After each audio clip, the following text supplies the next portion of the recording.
Welcome back to Load Bearing Dad. This is Mission 28 Building Your Support Team.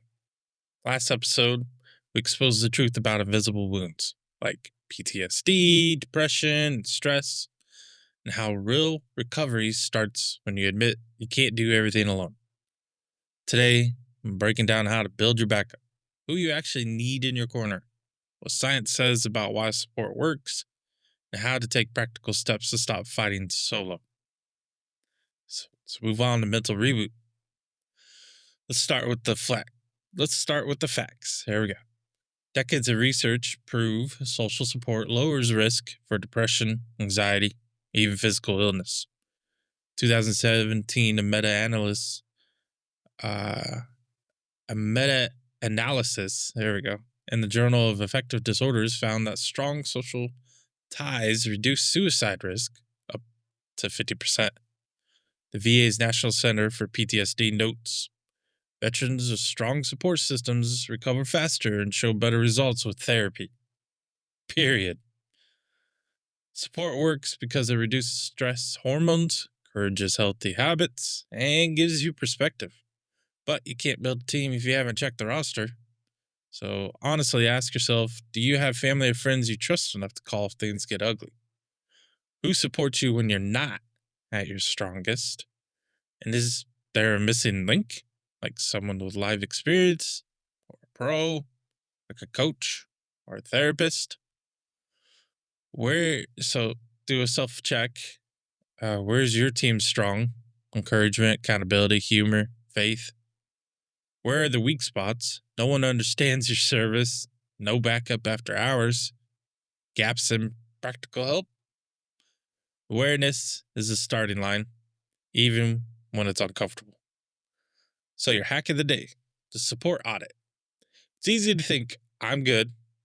I've got people if I need them. Fact is, most men overestimate how strong their support actually is until they really need it, and it's not there. So today's hack is run a support audit. List 3 people you could text, call, or meet face to face if you have a crisis. If that list is short or empty, you're not alone. CDC says CDC studies show over 25% of American men report 0 close friends. 25%. Wow. Like, I guess I never thought about that before. Like, I have some close friends. No, I'm not making that up. But 25%. Wow. Add your professional supports. Primary care doctor, EAP counselor from work, local support group, search men's mental health group, or use the VA locator, and national hotlines. 988 Suicide and Crisis Lifeline, or the VA Crisis Text 838-255. And then note gaps and take one specific action this week. Send a check-in text, join a group online, introduce yourself at the gym, or follow a deemed fit for veteran support. Strong teams are built before the storm, not during it. So sports debrief, really an overlook, nothing specific this week or today. Look at any championship team and you don't see one hero. You see backup everywhere. NFL quarterbacks have offensive line, wide receivers, defense, special teams, dozens of coaches. Tom Brady has never won alone. Olympics, over 80% of medalists, per the IOC, credit their trainers, sports psychologists, medical teams, and personal family with making medals possible. Peer encouragement and feedback are cited as essential for performance under pressure. Let's look at military units. A U.S. Army study found soldiers' mental health and mission effectiveness increase dramatically when they trust and rely on their unit, known as unit cohesion. Those without trust in their team face twice the risk of PTSD after trauma. Translation: going it alone isn't noble. It's an unnecessary risk. Asking for help, offering support, and accepting feedback, these build success on and off the field. So today, Identify one unsung hero on your team, past or present, and recognize what they did for you, even if you kept that thought private. So I salute to the load bearers, the power of showing up.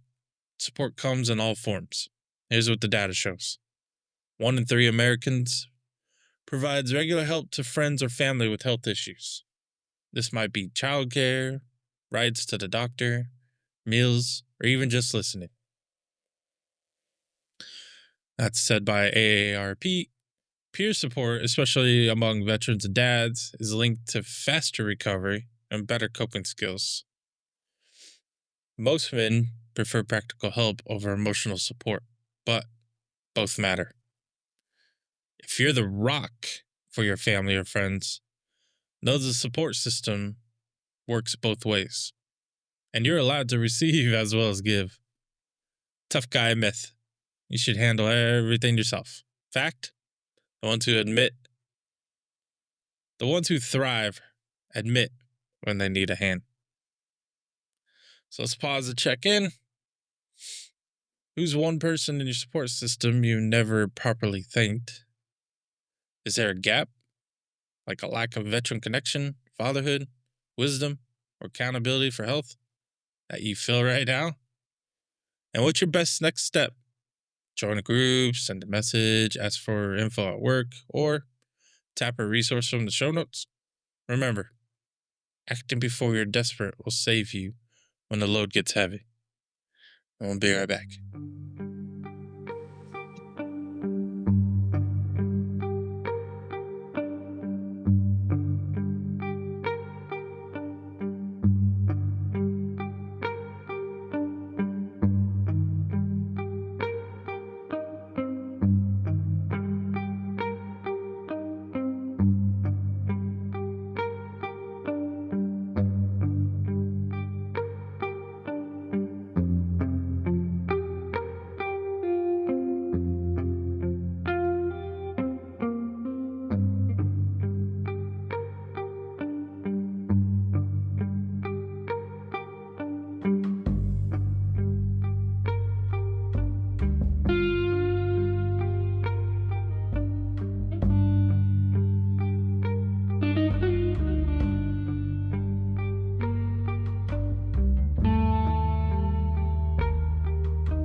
All right, and we're back.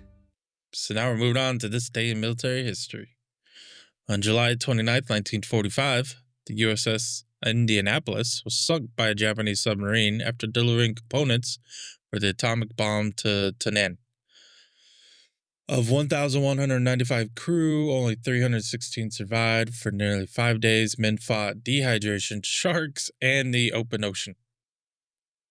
What saved lives? Fast-acting support teams, Navy pilots, and rescue ships that responded after a distress call, and the survivors who worked together, keeping each other awake and afloat. The lesson is, in your toughest moment, survival does not come from solo heroics. It comes from people willing to answer the call and those who fight together to hold the line until help arrives. So got tech gear, digital backup for real life. So these are apps and platforms. These apps and platforms can't replace human connection, but they can make it easier to get help fast. So first up, we got Buddy Check. That's at buddycheck.org. Set up reminders to check in on friends, especially veterans. You got Talkspace.com and BetterHelp.com. They're online counseling / text therapy, HIPAA secure, and evidence based. And you got your VA resource locator, which is mentalhealth.va.gov. Find peer support, vetted therapists, and local support networks. Then we got deemedfit.co, or affiliate, fitness and community for veterans with evidence-based programs for mental and physical support. Use these as a supplement to your people and not a replacement. So last episode, we're on to the tactical brain teaser. Last episode, I am not alive, but I can grow. I don't have lungs, but I need air. I don't have a mouth, but I can drown. And the answer was fire. Today's riddle is, what has keys but can't open locks? What has keys but can't open locks? Drop your guess down below or message me or whatever. We'll find out next podcast. So here's the truth: support teams aren't weakness or overkill. They're standard operating procedure for high performers, military, and anyone who wants to stay standing when the load gets heavy. Your challenge this week is identify one person you'd like on your team and reach out. No drama needed, just a check in, a thanks, or a quick, hey, you good? Explore a new resource, even if you don't need it now. Save it for the future. Next episode, we'll break down setting boundaries that last. Why saying no and protecting your time/energy is mission critical for your health, your family, and your work. This is Load Bearing Dad. Build your team. Carry smarter, not solo. We're with you every single step.